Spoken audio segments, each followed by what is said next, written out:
आज जो हमारे गेस्ट हैं उनके यूट्यूब के ऊपर एक नहीं, दो नहीं, 17 चैनल्स हैं और 18 मिलियन से ज़्यादा सब्सक्राइबर्स हैं। उनका इंग्लिश में भी है चैनल, हिंदी में भी है और लैंग्वेजेस में भी है। उनके चैनल का नाम है जोश टॉक्स। जब उस पार्टी के सुप्रिया में, बर्थडे पार्टी के सुप्रिया में मिले थे, जो हम ऑब्सेस्ड पागल जैसे लोग थे जो साइड पर बातें कर रहे थे कि हम देश कैसे बदले। मुझे जीवन ने फोन करके मुझे बोला कि जोश टॉक्स ने मेरी लाइफ में क्रांति की है, revolution, and that was the mission of जोश। तो जितना एक वैल्यूएशन या एक फंडरेज मायने रखता है कुछ बड़ा करने का, इतना ही आई थिंक मायने ये भी रखता है कि वो संस्था हमने बनाई ही क्यों, उसका पर्पस क्या है इस दुनिया में। जो पहला प्रोडक्ट है वो शायद जोश टॉक्स था, जहाँ पर लोग आकर अपनी कहानियाँ सुनाते हैं। ऑलरेडी जोश टॉक्स का एक सेकंड प्रोडक्ट है जहाँ पर इंग्लिश एक बहुत इंपॉर्टेंट पार्ट बन गया मेरी लाइफ का, वो इंग्लिश, और फ्यूचर में जाके और भी चीज़ें होंगी वो सारी। और यहाँ पे सपना ये है कि सारी चीज़ें बनाएं जो इवेंचुअली यूथ से जाके अपनी लाइफ में सपोर्ट कर पाए अपना पोटेंशियल अनलॉक करने के लिए। तो कहीं ना कहीं हम बोलते हैं कि जो इवेंचुअल ड्रीम है वो ये है कि 10 साल के बाद अगर एक सिक्योरिटी गार्ड का बेटा उसके फादर को बोलेगी पापा मुझे लाइफ में कुछ करना है, all the security guards will need to tell his son, all you need is Josh. Josh in your heart and Josh on your mobile phone screen. Excellent.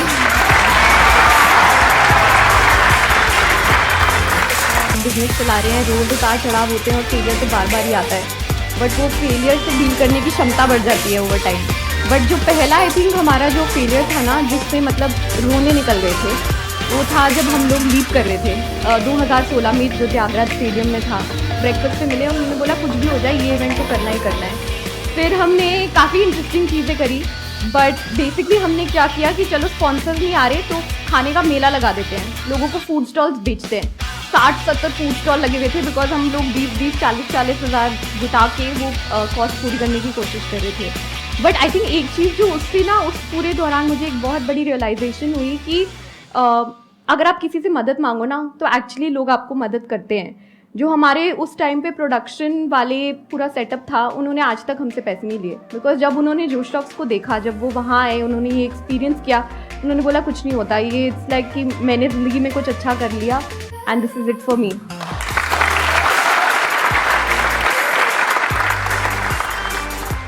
शुरू कर देते हैं एंड ऐसी काफ़ी सारी सिचुएशंस होती है जब हीटेड आर्ग्यूमेंट्स हो जाती है, फिर हम लोग ब्रेक ले देते हैं कि चलो ठीक है 30 मिनट बाद मिलेंगे, थोड़ा ठंडा होके।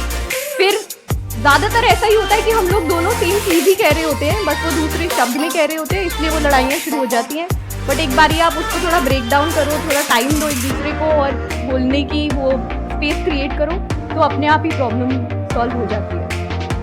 आपकी सबसे लंबी लड़ाई कब तक चली है, मतलब कितने दिन तक चली है या कितने टाइम तक चली है? आई थिंक वो नियर बाय वाले ऑफिस में हुआ था ना एक बारी। क्या बात है? एक बारी लंबी चली थी। एक और ये मैंने देखा यहाँ पर। अभी आपने एक चीज ऑब्जर्व करी होगी, लड़कों को याद नहीं रहता है। मुझे याद ही नहीं रहता। मेरी वाइफ मेरे को कहती है ना जब मतलब घर पे ऐसा कुछ भी कि भाई ये हुआ था इतने साल पहले, मैंने कहा क्या हुआ था, मेरा भी बिल्कुल यही एक्सप्रेशन होता है, क्या हुआ था, कुछ हुआ था क्या, लड़ाई हुई थी, अच्छा। और उसको एग्जैक्ट याद होता है, उसको पूरा वर्ड टू वर्ड पूरी पिक्चर याद है, पूरा वो सारा बता देगी उस टाइम पे आपने ये कलर के कपड़े पहने थे, ये आपने कहा था, ये फिर ये हुआ था, फिर ये हुआ था, फिर ये हुआ था। मैंने कहा अच्छा जी हुआ होगा, आप कह रहे हो तो सही होगा। हाँ एनीहाउ, आप लोगों ने ऐसे भी कुछ किया होगा कि अपना काम डिवाइड कर रखा होगा, अपना अपना डिपार्टमेंट अलग अलग डिवाइड किया होगा ताकि कॉन्फ्लिक्ट होने के चांसेस ही कम हो। ऐसा कुछ किया आप लोगों ने या एक ही डिपार्टमेंट को आप दोनों हैंडल करते? तो हमने ये काफ़ी कोशिश की है कि जो भी हम चला रहे हैं वो सिर्फ हम दोनों पे डिपेंडेंट ना रहे। तो हमारे 6 से 7 कोर टीम मेंबर्स हैं जो डिफरेंट डिपार्टमेंट्स या टीम्स को हैंडल करते हैं। और फिर शोभित और मेरा रोल भी काफ़ी डिवाइडेड है, जैसे मैं बिजनेस को देखती हूँ और फंड रेजिंग, इन्वेस्टर्स एट्सेट्रा, और शोभित प्रोडक्ट संभालता है। ऑल्सो जोश जैसे स्ट्रक्चर वो ये कि हम 6-7 लोग हैं जो ब्रॉडली जोश टॉक्स को चलाते हैं, और फाइट्स हम सबके बीच में होती है। लाइक हमारी टीम में हर्षदेव, मितुल, शीनब, दर्पण, हम सब लोग हैं जो हर क्वार्टर मिलते हैं और चलाते हैं। और कई बार क्या होता है कि हर्ष का ओपिनियन मेरे से बहुत स्ट्रांग है, तो हमने ये डिसाइड किया है, हमारे कमरे में रूल ये है, जिसका भी सबसे स्ट्रांगेस्ट ओपिनियन है वो जीत रहा है। क्योंकि उस रूम में जो 7 लोग हैं, हम 100% एक दूसरे को ट्रस्ट करते हैं कि we are here to unlock human potential. अगर एक देव का व्यू बहुत स्ट्रांग है कि नहीं शोभित यही करेंगे हम, फिर हम वही करेंगे। डजंट मैटर कि सुप्रिया क्या सोचती है या शोभित क्या सोचता है या हर्ष क्या सोचता है, तो द स्ट्रांगेस्ट ओपिनियन विंस।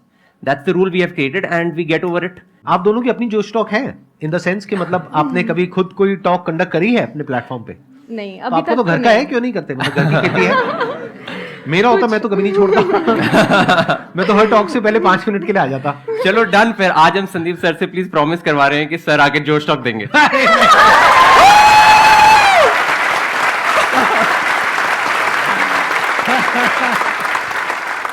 मेरी प्रॉब्लम क्या है मैं बता देता हूं, मैं क्यों नहीं जाता हूं, क्योंकि आप में से कुछ लोगों को लगता भी होगा कि मैं कहीं जाता क्यों नहीं हूं। उसके पीछे रीजन है कि मेरे को हर तरह के लोग हर जगह से अप्रोच कर रहे हैं, तो अगर मैं किसी भी एक भी जगह जाता हूं तो बाकी लोग बुरा मान जाएंगे कि आप यहां क्यों नहीं आते हो।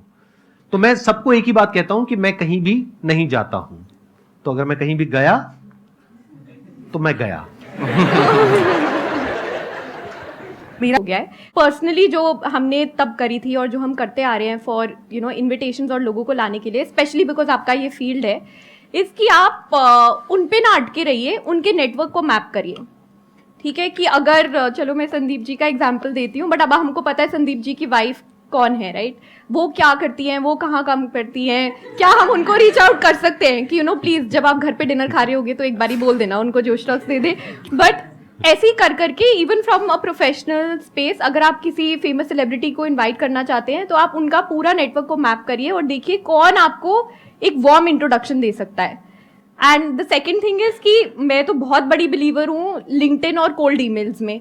अगर आप बहुत शिद्दत से एक मेल लिखोगे ना जिसमें आप अपनी कहानी लिखोगे और बोलोगे कि मुझे हेल्प की ज़रूरत है, तो सब हेल्प करेंगे। तो आप बस मतलब जुटे रहिए, लिखते रहिए, लोगों को पहुंचते रहिए, और हेल्प चाहिए होगी तो मुझे ईमेल कर देना, मैं भी हेल्प कर दूंगी।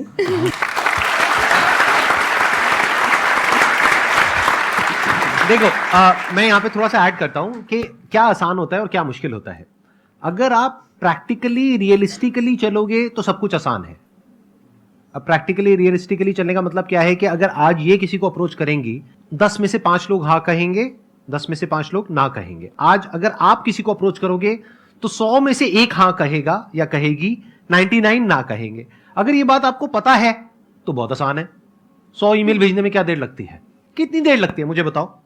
एक ही तो ईमेल है, वही तो कंटेंट है, बस उसमें नाम ही तो चेंज हो रहा है। 1 घंटा, 2 घंटा, 3 घंटा, 4 घंटा, इतना तो आप इंस्टाग्राम पे डेली टाइम पास करते हो रील्स देख करके। सही कह रहा हूं, गलत कह रहा हूं? तो क्या गया आपका? कुछ भी नहीं, 4 घंटे तो लगे। तो अगर आपको पहले से पता है तो आसान है। हाँ, अगर नहीं पता है तो बहुत मुश्किल है।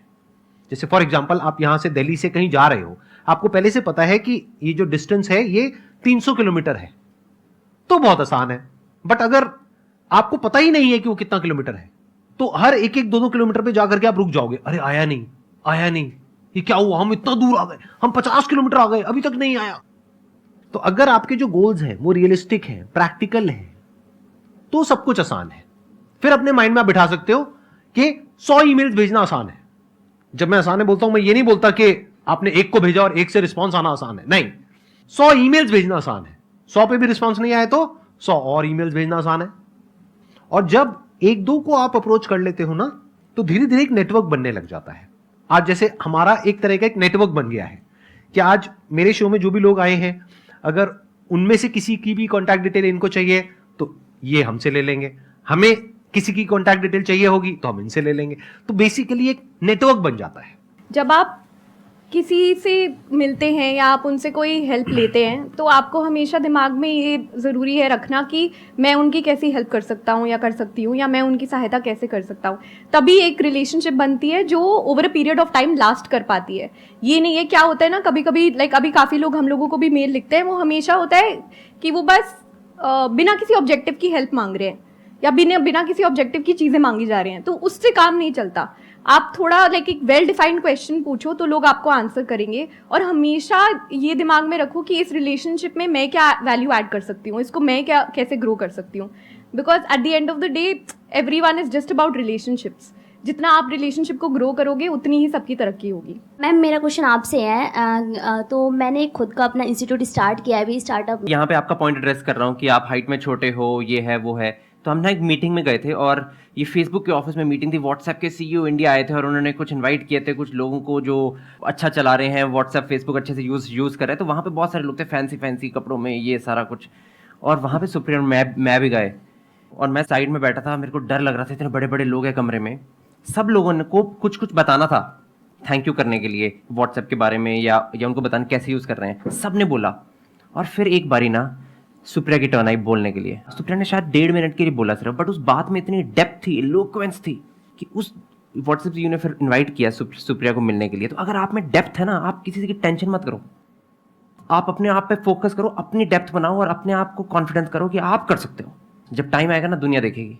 आप कोई भी काम करेंगे ना तो क्रिटिसिज्म तो आपको मिलेगी। लोग बोलते हैं छोटे हैं, मैंने आज 4.5 इंच की हील्स पहनी हुई है। अगर उनको यही दिखाना है कि हाइट पे मैच करने से मतलब आपका जोश मैच हो जाएगा, तो हम वो भी कर लेंगे।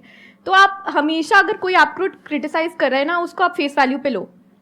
उनके अंदर की इनसिक्योरिटीज हैं जो वो आप में कमी निकालने की कोशिश कर रहे हैं, और ये हमेशा होता है। अभी तो आपने अपना बिजनेस शुरू करा है, जब आप इन्वेस्टर से पैसे मांगने जाओगे एज अ फीमेल, तब भी आपको प्रॉब्लम होगी। फिर आपके पेरेंट्स बोलेंगे आप शादी कर लो, शादी के बाद बोलेंगे बच्चा कर लो। तो हमेशा ये प्रॉब्लम्स तो अब बढ़ने ही वाली हैं। तो इसको एक्सेप्ट कर लेते हैं और बस आप जुटे रहो। किसी भी बिजनेस को सक्सेसफुल होने में 7 से 8 साल लगते हैं ताकि वो सस्टेनेबल हो। अपने आप में बस बिलीफ रखना है। अगर आपको सेल्फ डाउट हो जाएगा ना, तो आप आगे नहीं बढ़ पाओगे। बस जुटे रहो एंड मतलब सब कुछ आसान है।